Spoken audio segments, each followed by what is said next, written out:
नमस्कार साथियों, आज एक बहुत ही महत्वपूर्ण टॉपिक को लेकर मैं फिर से आप लोगों के सामने उपस्थित हूँ। साथियों, जैसा कि आप सभी जानते हैं, स्वास्थ्य विभाग के 1564 पदों पर नर्सिंग अधिकारियों की भर्ती प्रक्रिया पूर्ण हो चुकी है। लेकिन अभी उसमें बहुत सारे पद अभी बाकी बचे हैं जो फिल होने हैं, जो भरे जाने हैं। जैसे क्षैतिज आरक्षण के पद, जैसे अदर स्टेट के पद, जैसे जिन लोगों ने ज्वाइन नहीं किया वेटिंग लिस्ट। ये बहुत बड़ी संख्या है साथियों, ये कम नहीं है। दूसरा, मेडिकल कॉलेज के 1455 पदों पर डॉक्यूमेंट वेरिफिकेशन का काम चल रहा है। इसमें भी हमको एक चीज़ बहुत बारीकी से देखनी है कि जिन लोगों का सिलेक्शन हो रखा है वो, अगर स्वास्थ्य विभाग के 1564 पदों पर जिन लोगों का सिलेक्शन हो रखा है, अगर वो यहाँ आ रहे हैं तो वो यहाँ ना ज्वाइन करें, पहली बात। दूसरी बात, अदर स्टेट के जो कैंडिडेट हैं जो गलत तरीके से इस भर्ती प्रक्रिया में सम्मिलित हो रहे हैं, उनको इस भर्ती प्रक्रिया से बाहर किया जाए। ये बहुत ज़रूरी मुद्दा है साथियों।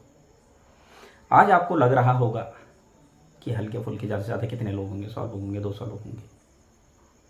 लेकिन ये जानकारी हमारे पास पुख्ता कब होगी? जब हम आरटीआई के माध्यम से सारा रिकॉर्ड मांगेंगे। और साथियों, कहीं ऐसा ना हो जब रिकॉर्ड हमारे हाथ में आए तो चीज़ें बहुत उलट रखी हों। क्योंकि स्वास्थ्य विभाग में भी अदर स्टेट के बहुत सारे कैंडिडेट का सिलेक्शन हुआ है। कैसे हुआ, किन किन तथ्यों को उन्होंने रखा, ये देखना पड़ेगा। साथियों, मैं आप लोगों से आज सिर्फ और सिर्फ एक बात करना चाहता हूँ। हरिद्वार मेडिकल कॉलेज और पिथौरागढ़ मेडिकल कॉलेज के लिए 480 पद मंजूर हो चुके हैं। साथियों, आप लोगों के ध्यान में मैं एक और मेडिकल कॉलेज लाना चाहूँगा, रुद्रपुर मेडिकल कॉलेज, जिसकी बात मैं पहले भी कई बार कर चुका हूँ। रुद्रपुर मेडिकल कॉलेज बहुत पहले ही अस्तित्व में आ चुका है और वहाँ पर स्थायी नियुक्तियाँ नर्सिंग अधिकारियों की नहीं हुई है। तो साथियों, हमें मंत्री जी से मिलकर रुद्रपुर मेडिकल कॉलेज में भी स्थायी नर्सिंग अधिकारियों की नियुक्ति की बात करनी चाहिए, पहली बात। दूसरी बात, हमको ये बात भी जाकर मंत्री जी से करनी चाहिए कि इन पदों पर भी वर्षवार नियुक्ति हो। साथियों, ये बात मैं इसलिए कह रहा हूँ, वर्षवार नियुक्ति के लिए हमको मंत्री जी से मिलना होगा। अगर बहुत सारे लोग ये भी सोच रहे हैं कि शायद उसमें वर्षवारी होगा, ऐसा नहीं है। हो सकता है सरकार उसमें परीक्षा का प्रावधान करे। इसके लिए अगर समय रहते मंत्री जी से मिलना पड़ेगा तो मिलना चाहिए। ये बहुत ज़रूरी मुद्दा है, बहुत इम्पोर्टेंट मुद्दा है। दूसरा साथियों, हमको इसके साथ साथ जो बाहरी राज्यों का एक केस चल रहा है माननीय उच्च न्यायालय नैनीताल में, उस केस के रिगार्डिंग भी मंत्री जी को मिलना चाहिए, मंत्री जी को अवगत कराना चाहिए। क्योंकि वो केस बाहरी राज्यों के उम्मीदवारों ने सरकार के खिलाफ किया है। तो इसमें सरकार ने क्या किया, क्या नहीं किया, क्यों अभी तक ये मामला कोर्ट में लंबित है, क्यों इस पर डिसीजन नहीं हो रहा है, जबकि खंडूरी जी के टाइम का एक जियो है जिसमें साफ साफ कहा गया था कि ग्रुप सी की भर्ती में उत्तराखंड के मूल निवासियों को प्राथमिकता दी जाएगी, बाहरी राज्यों के कैंडिडेट को ग्रुप सी की भर्ती में नहीं लिया जाएगा। जब साफ तौर पर ग्रुप सी की भर्ती के लिए जियो बना हुआ है तो फिर अभी तक कोर्ट में ये मामला लंबित क्यों, अभी तक इसका निस्तारण क्यों नहीं हुआ? ये बहुत बड़ी वजह है साथी। इस मामले के निपटते ही मैं आपको इस चीज़ का यकीन दिलाता हूँ, अगर ये मामला निपट जाता है और बाहरी राज्यों के कैंडिडेट बाहर हो जाते हैं तो बहुत बड़ी संख्या में उत्तराखंड के बेरोजगार नर्सेस को मौका मिलेगा। ये बहुत बड़ी जीत उत्तराखंड के बेरोजगार नर्सेस के लिए होगी साथियों। हमको हर एक जो पहलू है बहुत बारीकी से देखना चाहिए। वेटिंग लिस्ट साथियों अभी नहीं आएगी, वेटिंग लिस्ट के लिए थोड़ा सा और इंतजार करना पड़ेगा, लेकिन हमें चीज़ें बारीकी से देखनी पड़ेगी। अच्छा साथियों, कुछ लोगों की मुझे कॉल आई थी। कुछ लोग ऐसे थे जिनका स्वास्थ्य विभाग के 1564 पदों पर सिलेक्शन हो गया था और यहाँ पर भी उन्होंने आवेदन किया है। अब उन्होंने आवेदन क्यों किया है मैं आपको बताना चाहूँगा। कुछ ऐसे कैंडिडेट हैं जिनका वहाँ सिलेक्शन हुआ लेकिन उनको वहाँ विभाग ने नियुक्ति नहीं दी। आपके लिए कमेटी बैठेगी, आपके लिए ऐसा होगा, आपके लिए वैसा होगा करके वो बेचारे आज भी चक्कर लगा रहे हैं। मजबूर होकर उन्होंने यहाँ आवेदन किया है।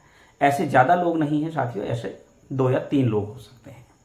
तो ऐसे लोग भी हैं जिनका वहाँ सिलेक्शन नहीं हुआ है, तो वहाँ सिलेक्शन नहीं हुआ तो वो सीट खाली रहेगी। इसका मतलब उसमें वेटिंग आएगी।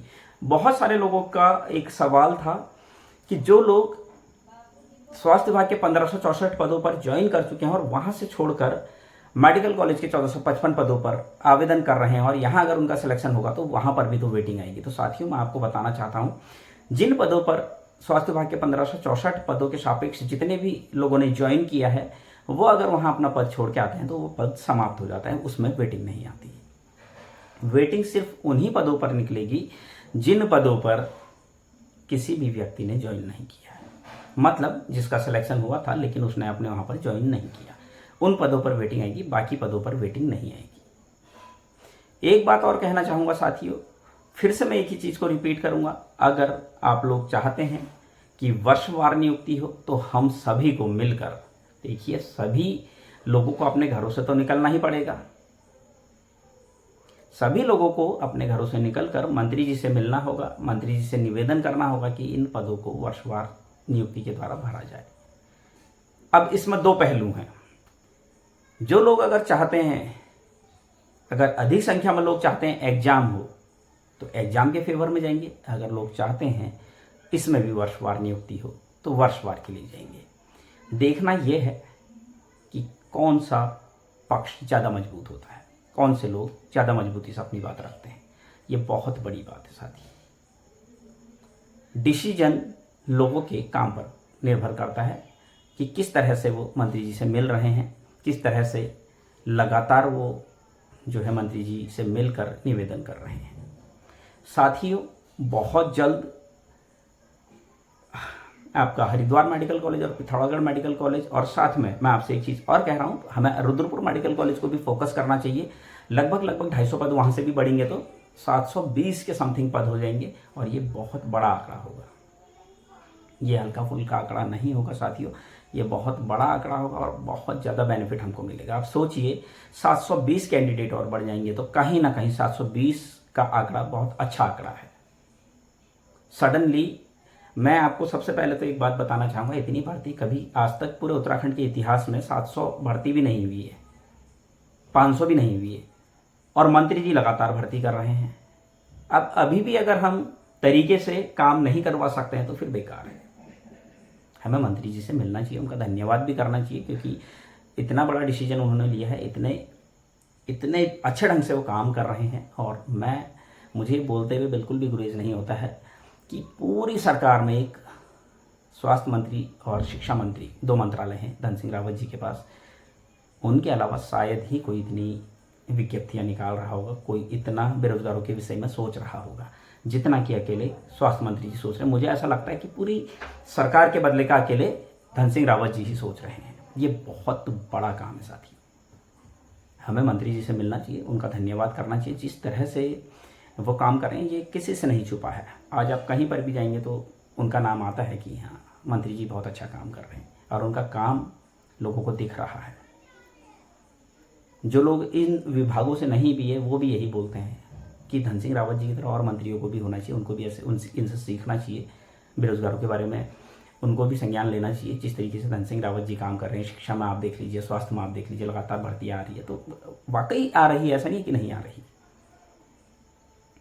तो साथियों, हमको घरों से निकलना होगा, हमको देखना होगा किस तरह से हमें सिलेक्शन लेना है, क्या हमको ईयर वाइज सिलेक्शन चाहिए या फिर हमको एग्जाम करवाना है। मैं इसलिए इन दोनों पक्षों को रख रहा हूँ। बहुत सारे लोग, अगर मैं एक ही पक्ष को रखता हूँ तो दूसरा पक्ष नाराज हो जाता है, और अगर मुझसे कोई कहेगा कि कौन सा पक्ष रखना चाहिए तो मैं आपको अपनी बात कहूँ तो मैं ईयर वाइज सिलेक्शन का सपोर्ट करूँगा, क्योंकि मैंने अभी तक उसका सपोर्ट किया है। जब मेरा सिलेक्शन ईयर वाइज होगा तो मैं आगे वाले जो हमारे बाद वाले हैं, मतलब मेरा तो अभी सिलेक्शन नहीं हुआ है, लेकिन अब जब सिलेक्शन होगा, हम अगर ईयर वाइज सिलेक्शन के थ्रू जाएंगे तो हम ये चाहेंगे कि आने वाले जो हमारे बाद के जो लोग हैं जो अभी परेशान चल रहे हैं उनका भी ईयर वाइज सिलेक्शन हो, मैं उनका पक्ष लूँगा। इसमें बुरा मानने वाली बात नहीं है। जो जूनियर्स हैं अगर वो मेरा विरोध करते हैं तो ये गलत है, अगर करते हैं तो मैं उनको रोक भी नहीं सकता हूँ, लेकिन मेरा मानना है कि मैं ईयर वाइज सिलेक्शन का पक्ष लूँगा। इससे पारदर्शिता रहेगी। एग्ज़ाम में बहुत सारी चीज़ें आपने देखी होगी, किस तरीके से एग्ज़ाम में घोटाले हुए, किस तरह से एग्ज़ाम जो है कैंसिल हुए, लोगों को बहुत दिक्कतें हुई। अभी भी एग्जामों में बहुत सारी दिक्कतें आ रही है, लेकिन ईयर वाइज सिलेक्शन में ऐसा कुछ नहीं है, फेयर तरीके से सिलेक्शन हो रहा है और ये बहुत अच्छी प्रणाली है, बहुत अच्छा एक माध्यम है भर्ती करवाने का। साथियों, आगे भी मैं इसी तरह की जानकारी आप लोगों के लिए लेकर आता रहूँगा। तब तक के लिए धन्यवाद।